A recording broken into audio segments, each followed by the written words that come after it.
welcome back to the channel. What happens when Asia's second and fourth largest economy decide to work together more closely? The recent India visit of Japanese Prime Minister Sana Takachi is not just another diplomatic event. It matters a lot.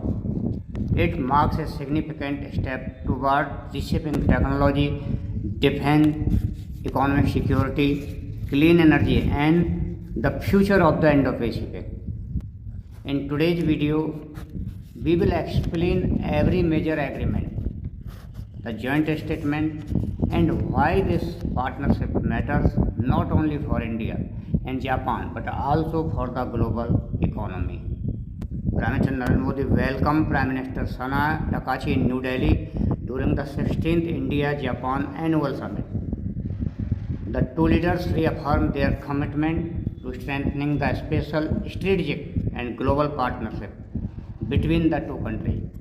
The summit comes at a time when global supply chains are under pressure, geopolitical tensions are increasing, and nations are searching for reliable economic and security partners. Several landmark agreements and joint statements were announced. India's software expertise will combine with Japan's advanced manufacturing and precision technology. The two countries will collaborate on AI research, ethical AI, semiconductor applications, digital innovation, skilled workforce development. The goal is to become global leaders in trustworthy AI. Both countries unveiled a comprehensive roadmap to reduce dependence on vulnerable global supply chains. The roadmap focuses on critical minerals, semiconductors, rare earth elements, secure manufacturing, industrial resilience.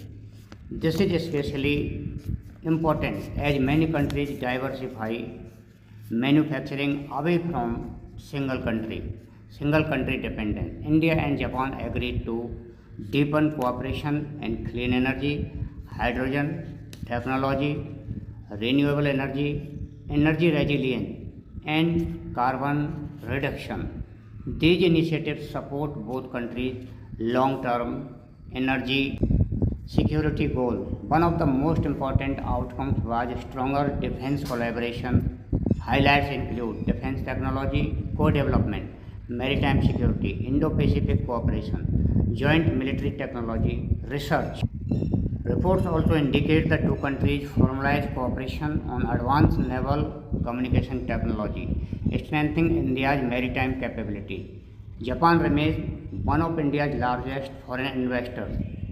During the summit, new Japanese investment worth over $10 billion were announced. Both countries reiterated an ambitious long-term investment target. Cooperation will expand in automobile, high-speed rail, manufacturing, and smart infrastructure. The leaders also highlighted the progress of projects such as the Mumbai-Ahmedabad high-speed rail and inaugurated the new Maruti Suzuki manufacturing facility at Kharkhoda. India and Japan reaffirmed their shared vision of a free, open, inclusive, and rule-based Indo-Pacific.